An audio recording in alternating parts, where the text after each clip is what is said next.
Okay, so shalom to everyone, and that's a really important word in these days, right? Shalom is, we take it sometimes for granted, just the fact that we say to each other shalom aleichem, but it's so meaningful that we actually say that to each other. It's the way our greeting, that our best wish for each other is a wish for shalom. And shalom means, it's actually one of Hashem's name, it's one of God's name. And we are, when we greet each other, we say to each other, I wish that the situation that you're in right now is one of shalom, one of peace, one of harmony, one in which you are safe and sound. And all of those words on a regular day would be a normal thing, right? What's our life like? Like, we just want to have good lives. But for many of us, I think that notion has been shattered in many ways. Since we last met, we were preparing for Sukkot in the last Shiur, and we had, so much positive energy in terms of the Chagim and the festivals and everything coming up.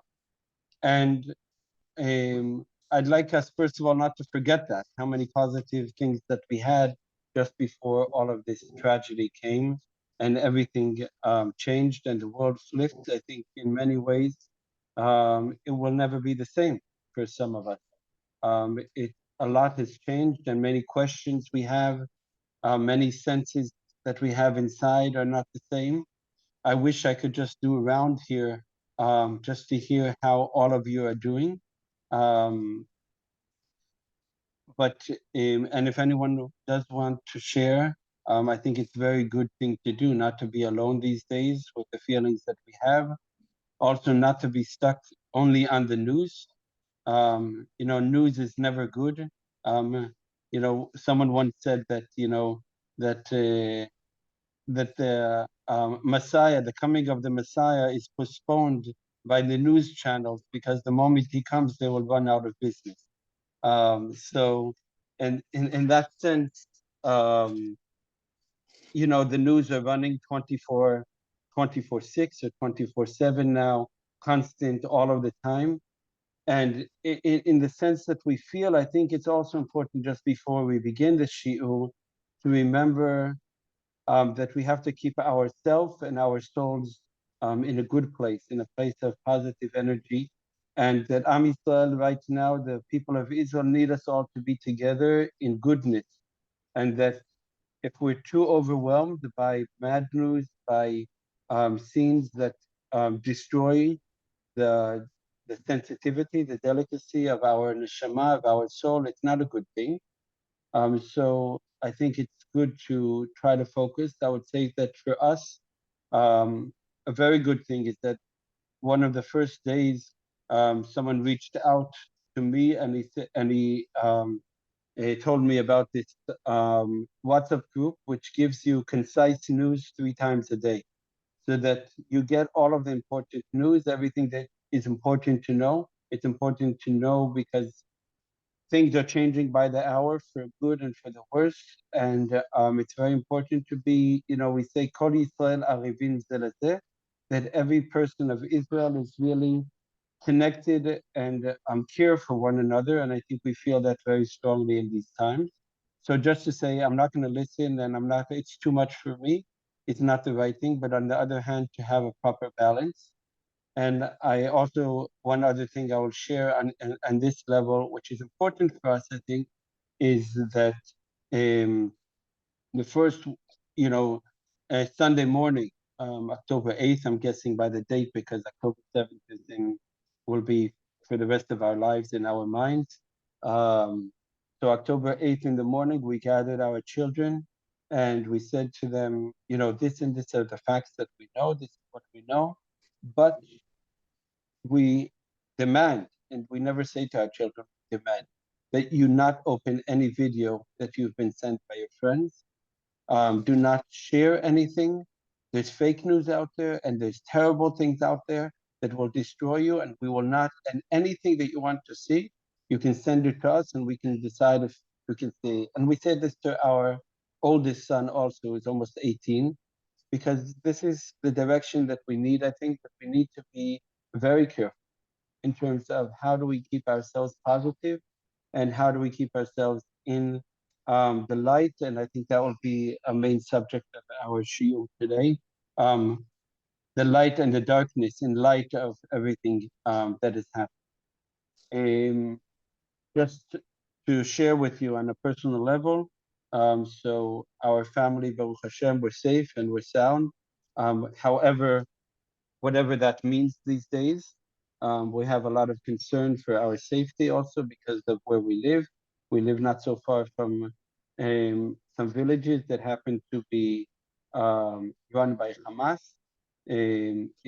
So it's not, the situation of Gaza is not far from us, but I think this idea of Kol Yisrael Arivim Ze Lezeh is also that the fact that you know that at a certain point yesterday afternoon, I would say 60 or 70% of the citizens of Israel were sitting in bomb shelters because there were rocket warnings on their head from north and from Gaza at the same time.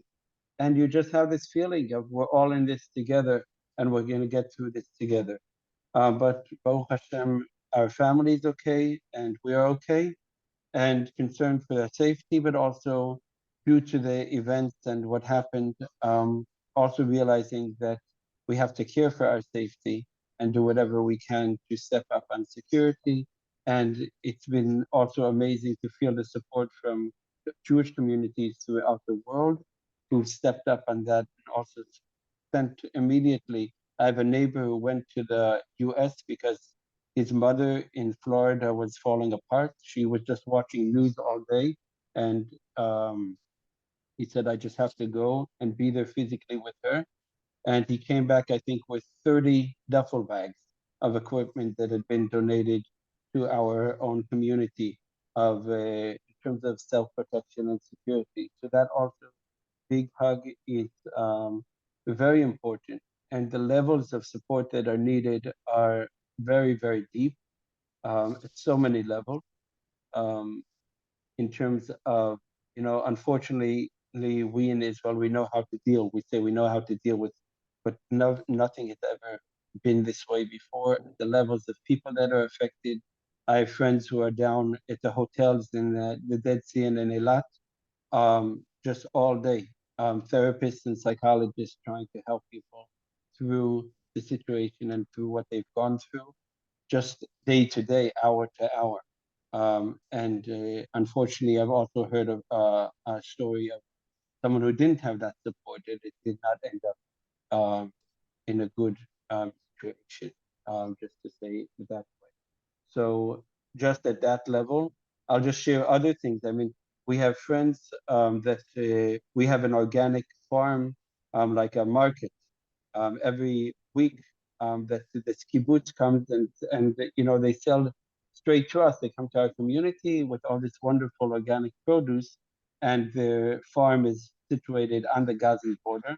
So first you have the fact that the tragedy that they went through and lost many friends, and the community is just obviously evacuated. But also you have all of these vegetables out there that they're not able to pick. So they turn for help. So you have now soldiers in reserve duty as they're waiting to go into Gaza who are picking organic vegetables under fire, under rocket fire, to try to save. So it's a crazy situation in many, many levels of the help and assistance that people are going to need. And whatever you can, I'm sure you're doing whatever you can to support. But there's so many levels of support that are needed, and it's so important for the people of Israel. Anything that you can do. I mean, even at the local level, we have many soldiers who come into our community to help with the security, and just all of the kids in the community are constantly baking cakes, and just drawing, and the whole they're set up in like a community hall that is usually for nice events, for music events. It's full of soldiers now, and all of the walls are plastered in with kids' posters and paintings. And I got a WhatsApp message from a soldier down near Gaza and he says, please help me. So your like heart jumps, like, what is this message? And he says, I can't find my bed. We've gotten so much donations of food and cake and everything unimaginable that I can't even find my bed. Please come and help take, some of the stuff back. So you can have a sense of humor, but within that, all of this togetherness is so very important, bringing the Jewish world together. So whatever you can to do to support that effort, in whatever way you feel. If you want to support this organic farm, you're welcome to swish me, and I will send it directly to them, because they're not going to have a season, and they're paying out right now. Last month's salaries with no produce. Um, and if you want to support security, if you want to support psychologists, whatever you want, you're welcome to switch me. If you're in Sweden, I can also leave details. I can send out, I'll send an email with some details, and you can also tell me what you'd like to support, and I'll make sure personally that it gets to those group. It's okay with Dakawa's charity that for us to choose what we want to support. So you can do so, and you can know that it's very meaningful, even if it's a small amount, for just to know, wow, someone in Sweden is thinking about. And if you want me to, if your children or grandchildren want to draw something and send it to me, then I'll make sure it gets to some people will smile from receiving that as well. So any small thing that we do really brings us together. Um, I'd like to go back to Simchat Torah in the morning, and just to describe a little bit to the surreal situation that I was in our community, um, in which one of the things when we say, and I want to talk a little bit in the Shiur today, what were we actually reading in the Torah when all of this broke out? We're reading about the creation of the world. Bereshit bara Elohim et hashamayim v'et haaretz, how Hashem created the world, and there was darkness in the world. And then Hashem created light. And it was very meaningful, I would say, that we hear that things are going on. It was like the descriptions, historical descriptions that we all grew up with. Some of those here um, with us in the Shiur here. You were there in Yom Kippur War, and the idea that that people are just stepping into cars and leaving, and you don't know what's going on, and you don't know where. So at that stage, Simchat Torah in the morning, it was those who were in special units.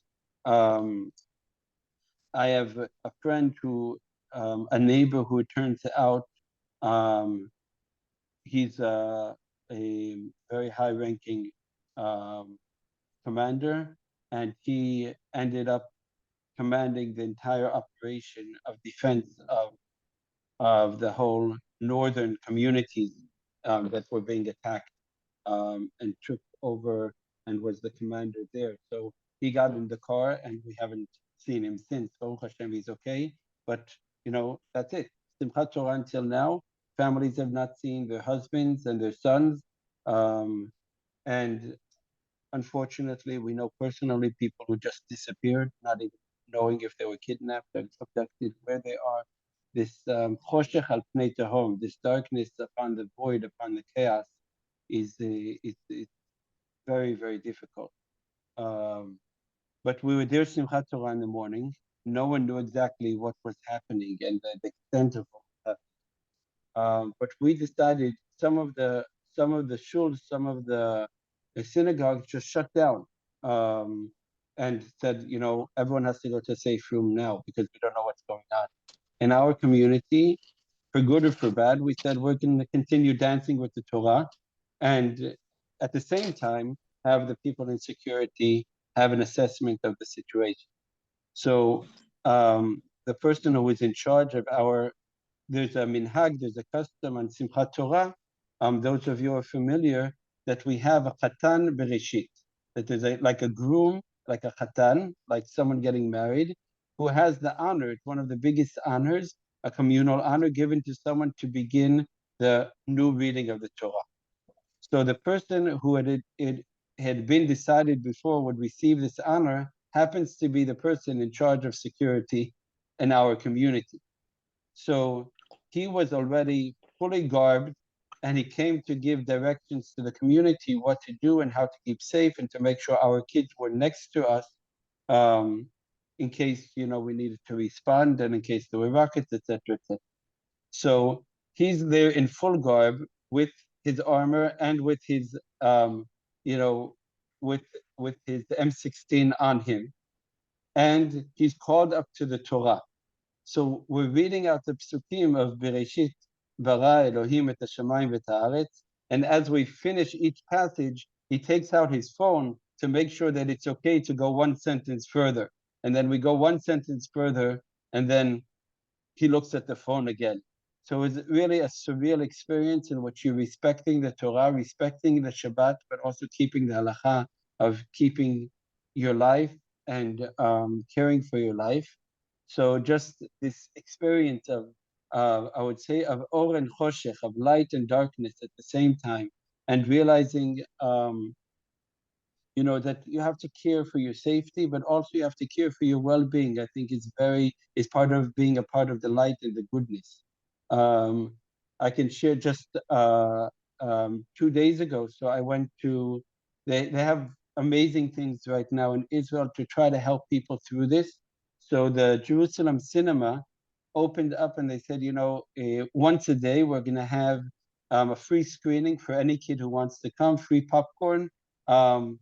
Just come for a moment that the kids could just be and feel a part of something and also just have that relaxation. So I thought it was a great idea. First, I had to make sure it was safe to drive there.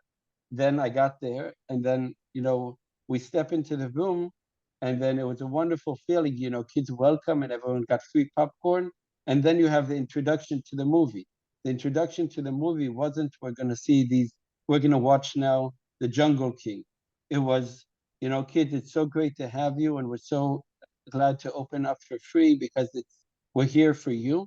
But if you hear a siren going off, we're going to stop the movie and we're going to all slowly, so that we don't hurt each other, walk down to the right where you see the exit sign, and we're going to walk. We have a bomb shelter that is big enough for everyone in this room. So just to imagine that sense of living in that situation, and caring on the one hand and having the right messaging, trying to create safe when the world is falling apart, when you realize that your life is really at stake here, that we can't play any games anymore. I think that's what one of the big messages here for Israel as a country. We don't have room to spare. We can't make any more mistakes. Um, and this is existential. However, on the other hand, it's so important that we keep the light, that we keep the good, that we keep sanity, that our kids feel safe, that kids feel. We had a huge discussion in our community. Should we be at home or should we not? And the end result was, if you are fearful, if you fear, then you should leave home because your kids will fear that. But if you feel safe, you should be at home because that's what your kids need. So I think that's a balance that we're trying to do right now, trying to keep positive energy in the homes for the kids. Also, the kids not having proper school also affects everything. They've been home for 2 weeks. And that obviously, doesn't help to keep a calm balance when you're stuck and you know that you have to constantly be in eye contact with your kids at all times.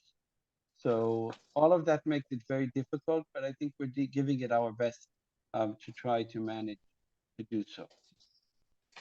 Going back to if we take this forward, or to something that we can learn from. I was thinking of the fact that we were reading the psukim, we were reading the first passages of the creation of Bereshit. And if we read that out, right, but how does the Torah begin? Bereshit bara Elohim et hashamayim v'et haaretz, right, that God created heaven and earth, v'haaretz hayta tohu vavo, that the world was a world of chaos. V'choshech al pnei tehom, and the darkness covered this void, right? However, v'ruach Elohim merachefet al pnei hamayim, the divine spirit hovered over the world. And then it says, and at that point, God says, let there be light. Um, so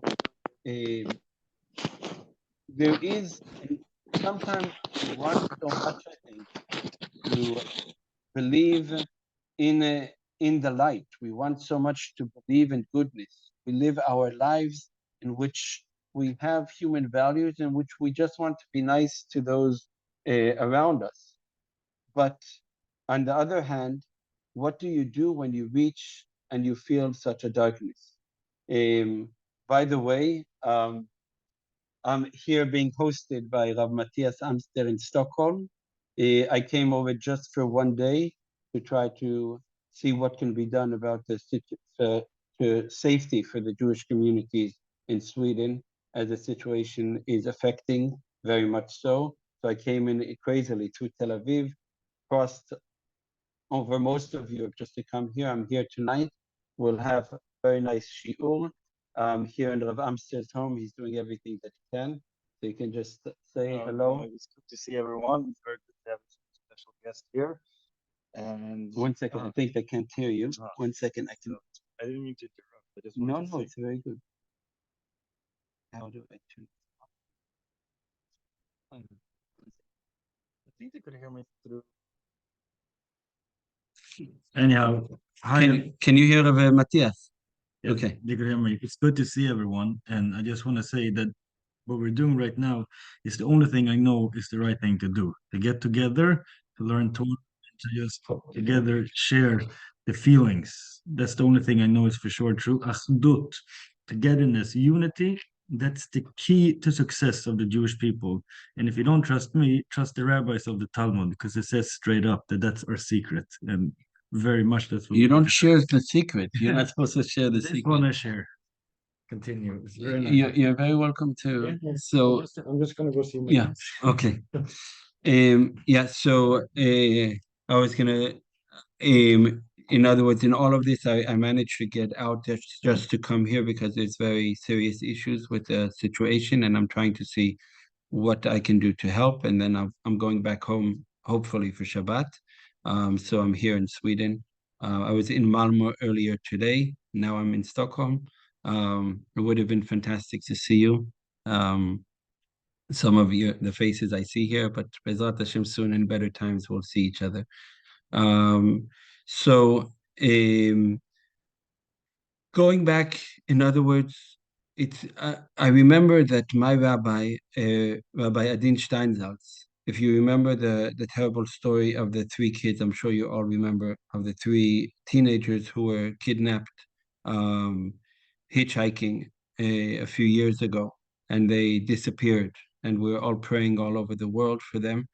So my rabbi, Rabbi Adin Steinsaltz, at the time, he gave us a class, and in that he opened his class and he said, let us remember that there's real evil that exists in this world.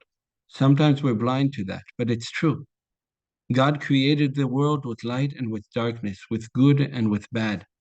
It says in Dvarim, in Deuteronomy, it says, Re'eh natati lefanecha et hachayim ve'et hamavet. Look, and I have given before you life and death, et hatov ve'et hara, the goodness and the bad, uvacharta b'chayim. You shall choose life. So usually we understand this in a very simple way, and we say, well, we all have our choices that we make in our life. 1 second, I'm going to try to go back to the headset because. Can you hear me again? Fantastic. So usually we understand this and we say we have choices in life, and we have to choose and make the right choices. But the truth is that for most of us, and I'm sure I would actually sign on the fact, even though I don't know all of you personally, we don't actually do evil things, right? We don't. We try to be good people, and maybe we don't manage all of the time, but that doesn't make us evil. So why does God say that there's evil that exists? And part of it is understanding that evil that exists balances out the good that exists. And that we have to be in the good because there is such evil that exists. And especially in times of like these, we have to the only thing that we can do is do more good, bring more light to the world. Do what we can to create something positive. And part of that is solidarity with Israel and with Am Yisrael. And part of it is how do we relate to our next door neighbor? The world has been going through polarization for years now. And we see that that is true today more than ever. That it's so easy to blame the other and to put all of our anguish and emotions on others, especially when we are afraid. And that is not adding to the good because the good means that I know very well what is bad, and Hamas is evil, Hamas is bad, Hamas is the worst of the worst. And the atrocities that they have brought forward in the name of what they claim to be Islam is not accepted in any sense by anyone who truly believes in Islam. But that is evil. That is true evil. And they have abused their own people in order to reach the atrocities that they reach.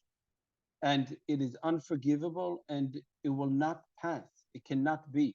So, that being said, we put the evil in its place, and we have to know, as we learned the hard way in the Shoah, that things can be not just not so good, things can really be very, very evil. And just to go back there for a second, what I don't want to focus on, if people are brainwashed to a level in which they don't see human beings in front of them, they become animalistic, and what comes of them is worse than any animal. And we know that again. And very deep questions that I don't know if we ever answer. The questions that Viktor Frankl asked after the Shoah.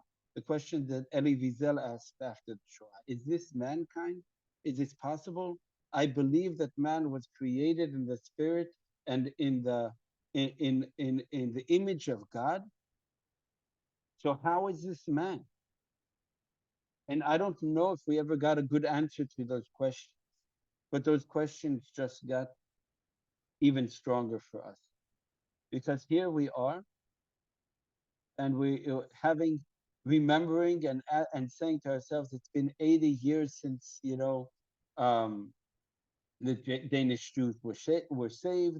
It's it's so many generations. We have to remember. We have to remember to never forget. And then we get this, which says, no, you don't have to remember. This is here and now. That evil that we spoke about and taught our children about is present here and now in this day. But what do we do with it? And I saw a beautiful picture that I shared on Facebook. I didn't have the emotional strength to share much at all, but I shared one of the things that I did share was a picture of a child that was born in the same hospital where his great grandmother, 88 years old, um, is unconscious since Simchat Torah, since October 7th.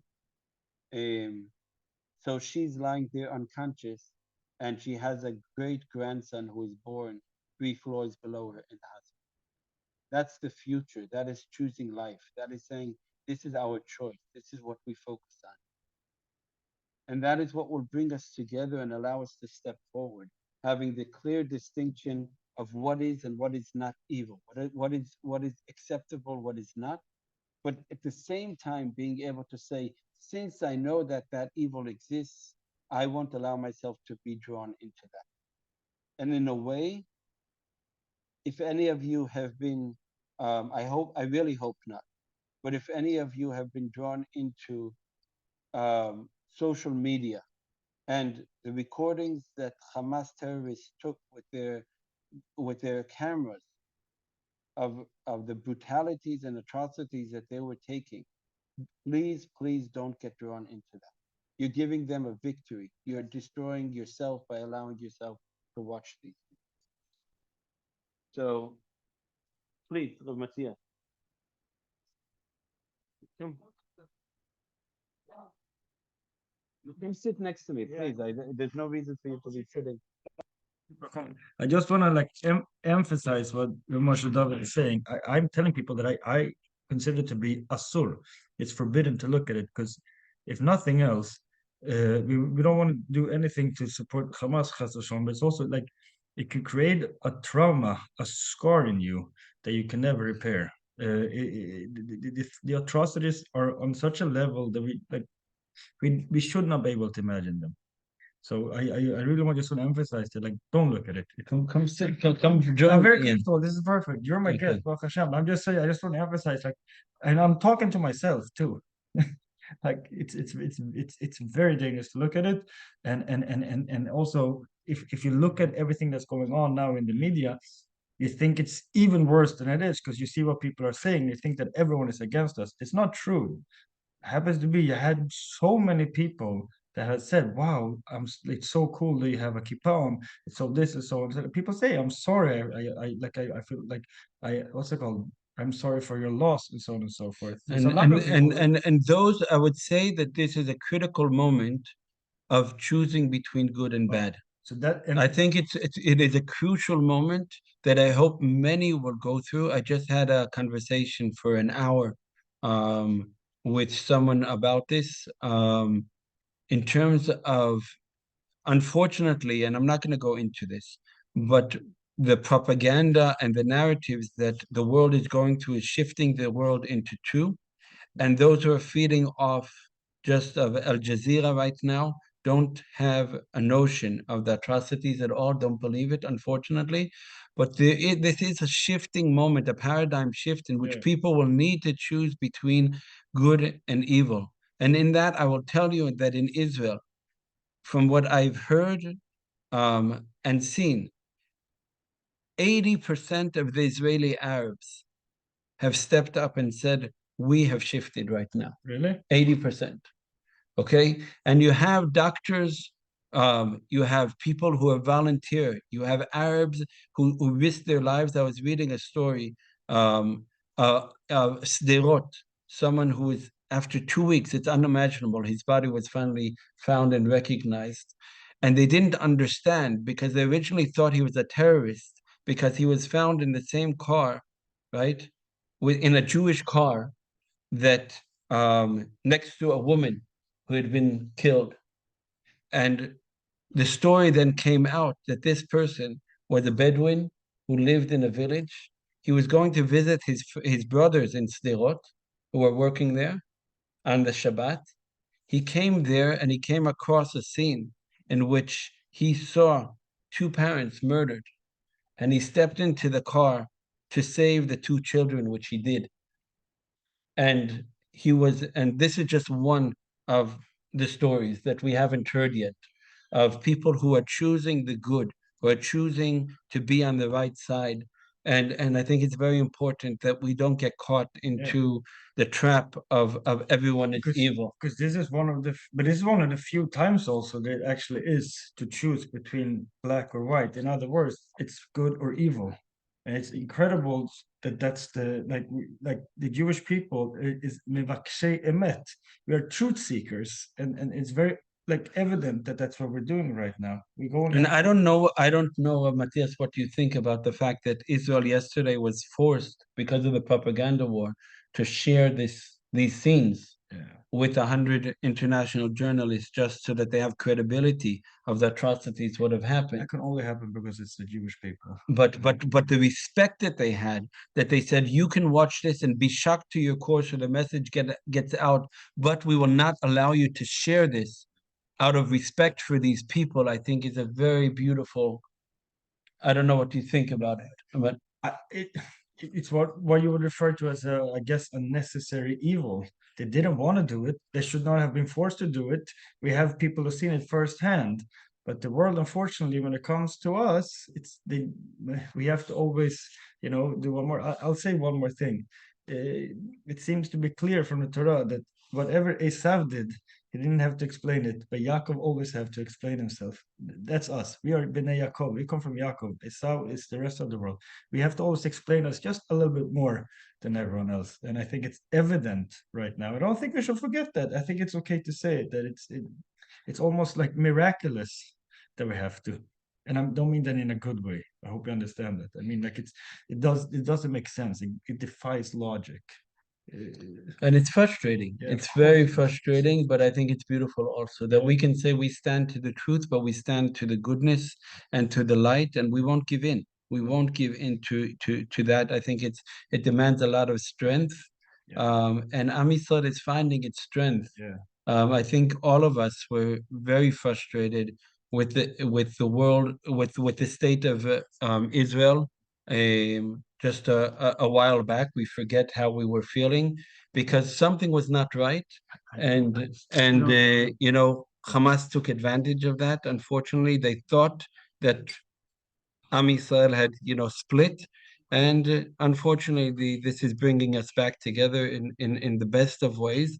I say unfortunately because we shouldn't need this situation. A very interesting. I'm back to the headphones now. You can hear me again? Okay. So I just so that we learn some Torah today, I actually wanted to share with you. Let me 1 second.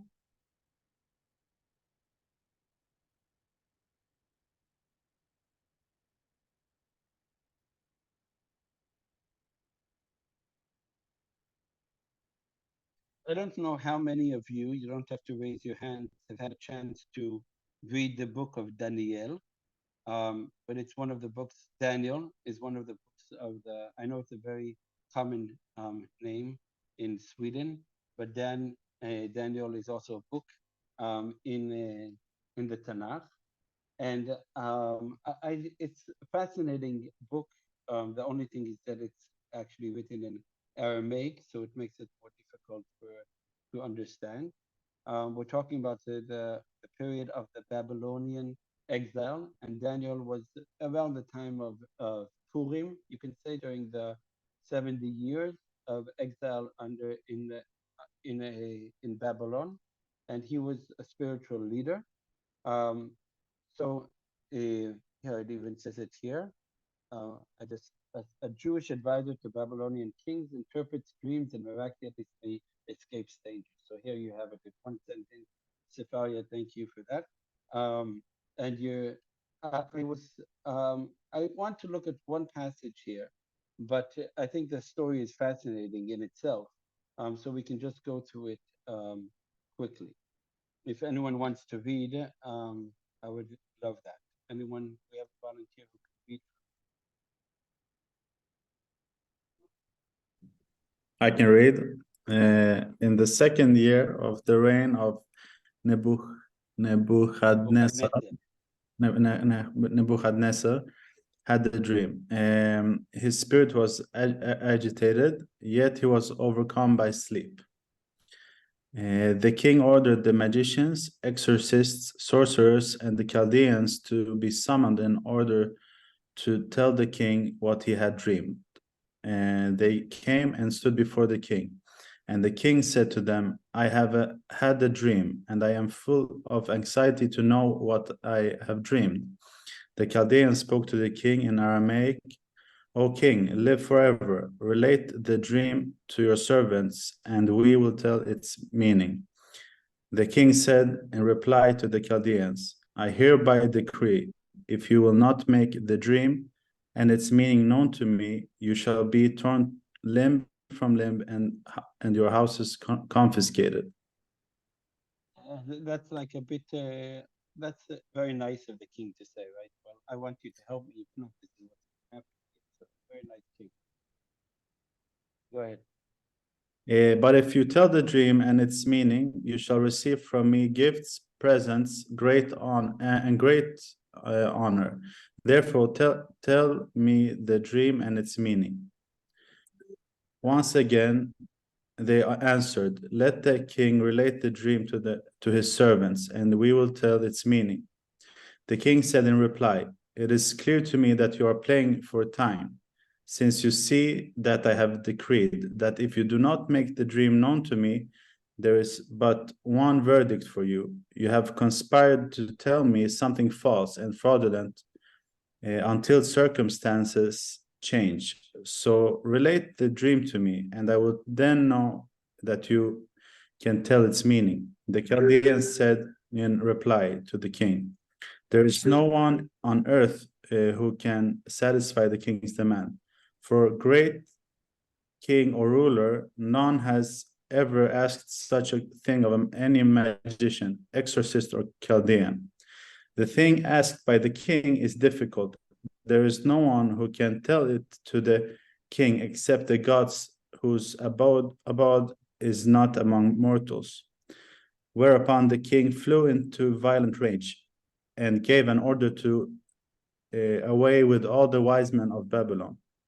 The decree condemning the wise men to death was issued. Daniel and his companions were about to be put to death. In other words, Daniel and his companions, even though they are Jewish, they are considered wise men of the Babylonians, right? They're part of the society. They're well respected. And therefore, once the decree comes on all of the wise men of Babylon, they are also, this is a collective punishment, and they're about to be put to death. Go ahead. Yeah. When Daniel remonstrated with Arioch, the captain of the royal guard, who had set out to put the wise men of Babylon to death, he spoke up and said to Arioch, the royal officer, why is the decree of the king so urgent? Thereupon Arioch informed Daniel of the matter. So Daniel went to ask the king for time, that he might tell the meaning to the king. Then Daniel went to his house and informed his companions, Hananiah, Mishael, Azariah, of the matter, that they might implore the God of heaven for help regarding this mystery, so that Daniel and his colleagues would not be put to death together with the other wise men of Babylon. The mystery was revealed to Daniel in a night vision. Then Daniel blessed the God of heaven. Daniel spoke up and said, let the name of God be blessed forever and ever, for wisdom and power are his. He changes times and seasons, removes kings and installs kings. He gives the wise their wisdom and knowledge to those who know. He reveals deep and hidden things, knows what is in the darkness, and light dwells with him. I acknowledge and praise you, O God of my fathers, you who have given me wisdom and power. For now, you have let me know what we asked of you. You have let us know what concerns the king. Thereupon Daniel went. Yeah, so I'm gonna not spoil the ending, and I'm not gonna give you the ending either. Thank you, Daniel, for reading us from Daniel. You're welcome to read the end of this story. In other words, he gives him the code, the mystery of the dream, and he says, and in the end, their redemption is very short-lived because this king has a very violent temper, and then within very soon, his companions then are also in danger once again, and in the end, they're miraculously saved from the furnace that the king sends them into. But the details themselves, you're welcome to read in the book of Daniel. You can open in Sefaria if you have the English here, and if you have the if you want to practice your Aramaic, you could do so as well. But why did I choose of all things? Why did I choose this this this to share with you tonight? So there's a very deep teaching that that we learn from this, that we are taught in the Zohar. The Zohar is the mystical tradition. And in 1 second, sorry. So the Zohar says, let us have a look at how Daniel explains, this his blessing to Hashem. And in this passage that we see, it says he reveals deep and hidden things, knows what is in the darkness, and light dwells with him. But if you read the Aramaic itself, it actually says, the literal translation would be, knows what is in the darkness, and light comes from within. In other words, from that, you can translate this as saying light comes from within the darkness.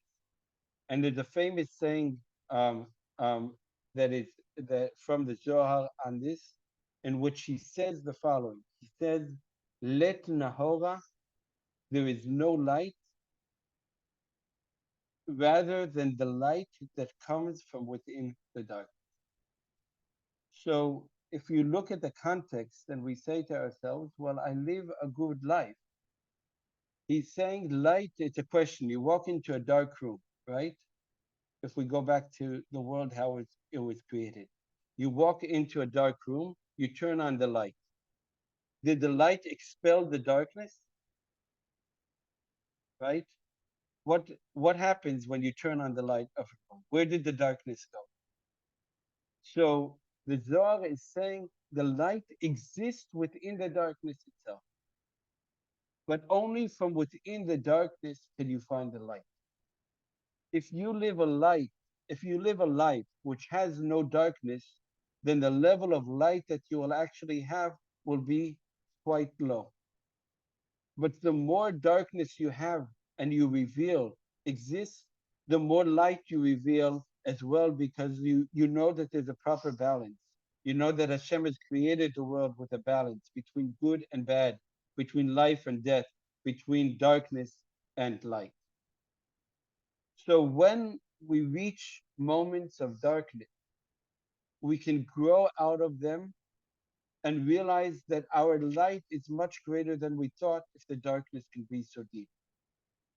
If the evil can be so bad that it's so unimaginable at the level that we have seen on October 7th, that we cannot even begin to understand how human beings can act in this way and be so dark that they've completely lost the image of God, we can also realize for ourselves how beautiful the image of God is. Because it is a contrast. And if we see the extent of evil, we can also believe that the goodness is so much better than we could have ever imagined. So in a sense, it's a lesson for us to take, and we must say to ourselves, I will not fall into the trap of the darkness. King David said, even as I walk in the valley of death, in the shadow of death, I will not fear, because you are with me. Why? Because I know that because I have reached the shadow of the valley of death, I know now what it means that you are with me. I know so much more what the image of God actually is, much more than before. And I hope and I know that from Israel, that's what's coming out now. I know that as a people, we are coming together, and a people where there's so much goodness that is happening than before. The same people who were fighting just before and willing to tear the country apart are now using all of the organizational skills that they put together in order to demonstrate against Netanyahu, to use the same, right, everything on all of their networks to just see what they can do to help. I do not know one person in Israel today who's not doing something to help someone else. This is the level of goodness that can be. This is the level of light that can be. And I remind us, someone, I forget now who said that Oh, I know who it was. I was watching. Someone sent a clip of Rabbi Shlomo Carlebach during the Yom Kippur War, and he's surrounded by soldiers. And he said, the moment that I heard that the war broke out on Yom Kippur, I knew that it would be okay in the end.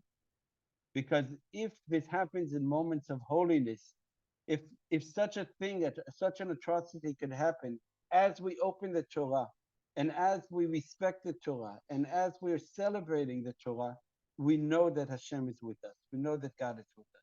We know that we're on the right side of it. We know that we will manage to go forward. So, in a very simplistic way, I hope that everyone and all of us, despite the heartbreak that we have, which is also important, it connects us all together, not to get drawn into the bad, not to get drawn into the evil, but to uplift ourselves in this message from Daniel saying, well, if this is the level of darkness, the light is so much stronger than I could ever believe, and see what we can, even in small things, what we can to do. There's so many people around you right now who just need a hug. So many people around you just need a phone call, just to know that we're together in this. Try to think of someone that you haven't thought of and just send them a message. How are you doing? You know, just very simple things. At the community levels, whatever we can do to be together, it's so important in these times.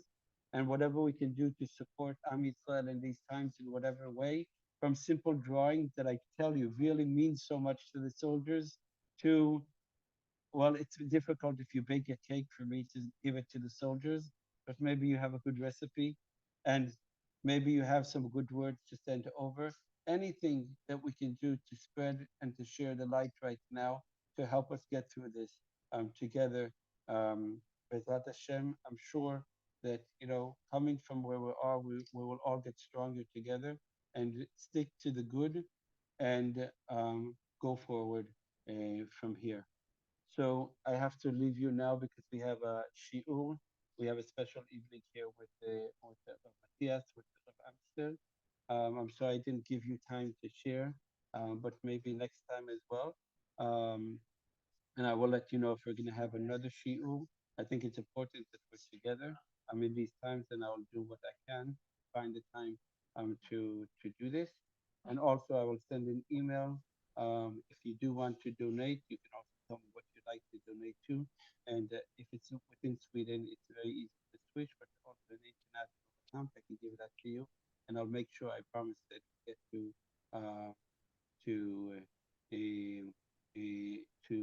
you know, directly to people in need. I see we have questions here, but I'm very sorry that right now we don't have time. Maybe next time we'll open up for questions and for sharing, just to share with one another. So I'll let you know when the next time we meet. Hopefully, we can meet next week at the same time, but I'll let you know if it's possible. So shalom, shalom to everyone. Very nice to see you all.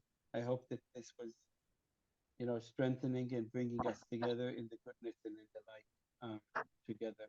And Am Yisrael Chai, don't worry, we will manage. We'll get by this. We have Hashem with us. We have the goodness of one another. תודה רבה. תודה רבה. Thank you. תודה רבה. שלום. תודה רבה. תודה. Thank you. תודה רבה.